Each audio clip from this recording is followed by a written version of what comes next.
Small and medium enterprises are definitely affected with this, and we've seen other countries where loans are being given to small and medium-scale enterprises, to support them to bounce back after these times. And a lot of them in Nigeria are definitely going to be hit hard.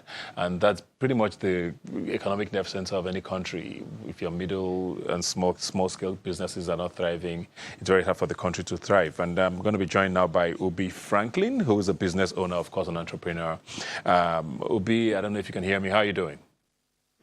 I can hear you. Good afternoon. Yeah, good afternoon. So, we're talking about, how businesses are supposed to survive these times. We know across the country and across the world, a lot of businesses are already folding up. Not many of them are going to be able to come back after this. People are losing their jobs. And Nigeria's case is no different, if probably not even worse than most other countries. How are small business owners going to be able to navigate the times whenever this lockdown is over? And we're not even sure how normal things are going to be instantly after this. Okay, for a lot of businesses right now, it's been very difficult for them, especially businesses that are like hospitality, which I'm one of the guys that are into hospitality business. Has been tough. People are not traveling, so when people are not traveling, we are not doing anything.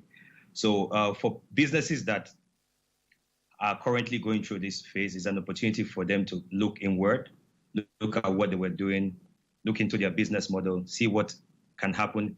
Let's say if this thing stays for another 2-3 months, what will happen? How do I still keep selling even in this current lockdown? Because I know there are also a lot of businesses that are making a lot of money this period. So it's an opportunity for them to look inward, reevaluate their business model, and find a way to make sure that when the lockdown is over, they can even sell better.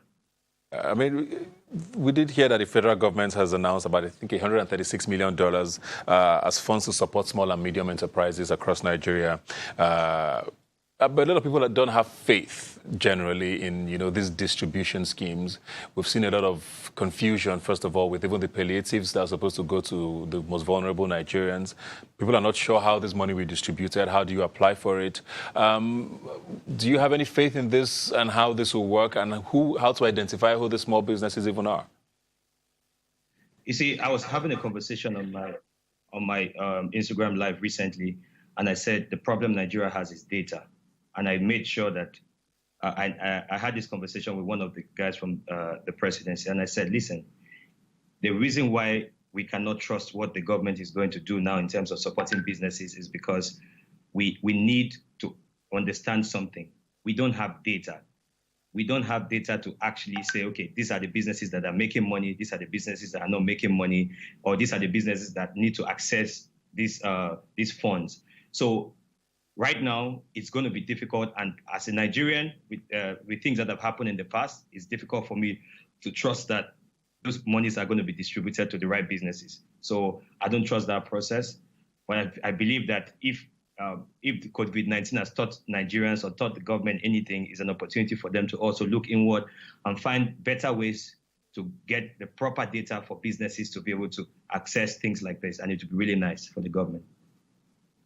There, but you're also a part of the creative and entertainment industry, which is seriously thriving, but has gone completely off in the last couple of weeks now because of the pandemic. And a lot of people are worried that even when this lockdown is over and things are slowly getting back to normal, the one thing that might not come back anytime soon is entertainment, especially with regards to concerts, because we've seen across the world that even with countries that are trying to slowly open up their economy, they're not going to allow any sort of gatherings at all. So things like sports are going to be affected for quite a while. Things like concerts are going to be affected for quite a while. How does the industry you work in, entertainment, navigate these times? Because there's talk about, I think I saw news, in California, that no concerts will be allowed until 2021. I don't know if that's going to be the case in a place like Nigeria, for example. How are creatives supposed to sort of survive with their businesses in times like this?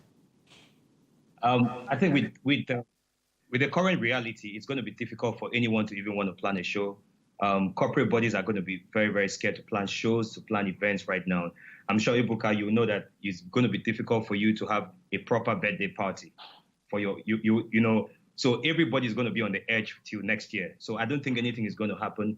But it's been tough for our industry, for our creative industry, because there are a lot of people that were living off, if I go for shows, I get money and come back. Now, right now, it's difficult for people to actually nobody can go for shows. So the artists that are making money now are artists that have high streaming numbers. Those are the artists that are currently making money. So it's tough for the entertainment industry. And I don't think there will be anything like shows in Nigeria till maybe December. And December, people are still going to be very skeptical because we don't know how long we're going to be indoors for now. So it's really affecting the creative industry. And, you know, I was saying something to people, I was like, the creative guys are the most depressed people in the world. And this is a point where we need to also start checking on our artists, our comedians, all around our actors around, because it's an opportunity for us to start talking to them, because a lot of them are very depressed now because they cannot live their normal lives anymore. They cannot entertain people. What they are usually used to, they can't do it anymore. So it's been really affecting the creative industry.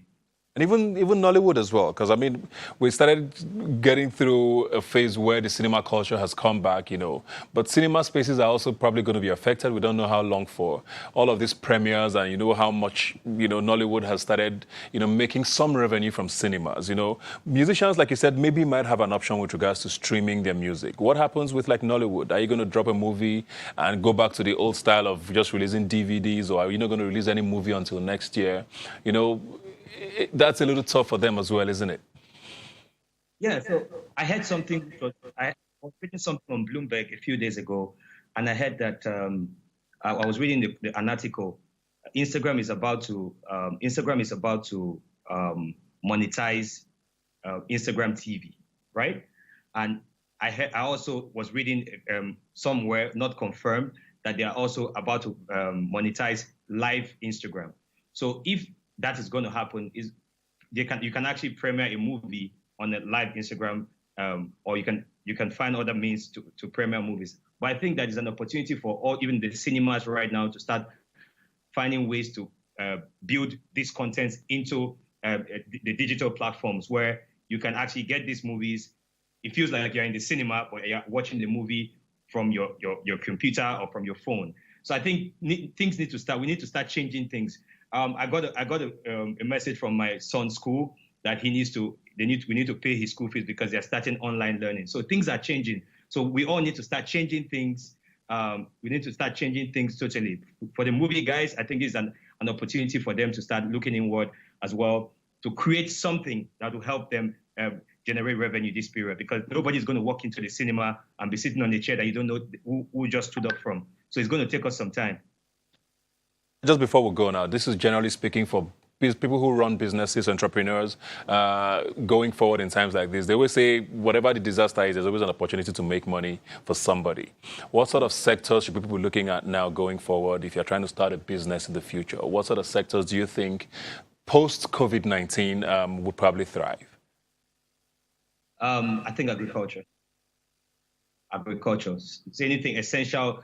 You know the funny thing, Ebuka, I was just telling my friend that last year I was meant to open a pharmacy, right? And then boom, this thing happened this year. And I was telling my friend jokingly that, you see, if I had opened that pharmacy, I would have been making money. Not that I'm happy that something like this is happening. No, God forbid.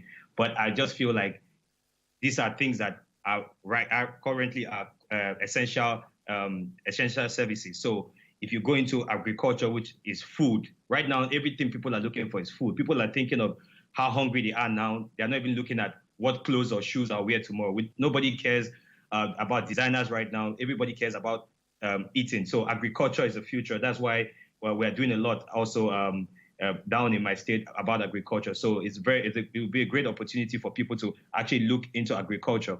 And because right now tourism is not thriving. So agriculture, I think that will be what a lot of people should look into going forward because of this current reality. If this thing is over, we need to look into agriculture and make sure that there's a proper food sufficiency. Artists to become farmers, maybe? Yeah, well, I'm able to after this. I need to go and into agriculture, trust me. Very much, Ubi. Please stay safe where you are and keep the gospel spreading amongst your colleagues in entertainment because, like you said, a lot of people think everybody's happy, but most people are going through tough times. It might look successful, but it's definitely a depressing time for even the most successful people. So I think that's a very key point. Thanks a lot for joining us today. Thank you so much. Appreciate it. All right. Well, guys, the gospel I spoke at the beginning is what I'm going to be ending with. Please stay safe wherever you are. We know that it's very trying, tough times for a lot of people. We don't know how far this is going to go, but we want to try and contain as much as we can how far it has gone already. So please stay safe, stay at home as much as you can. If you have to step out, follow all the rules, keep clean, socially distance yourself from anybody around you, do not move in crowds, and please stay safe and stay home. Thanks a lot for joining us. My name is Ebuka Obiuchendu, and I'll see you next Sunday.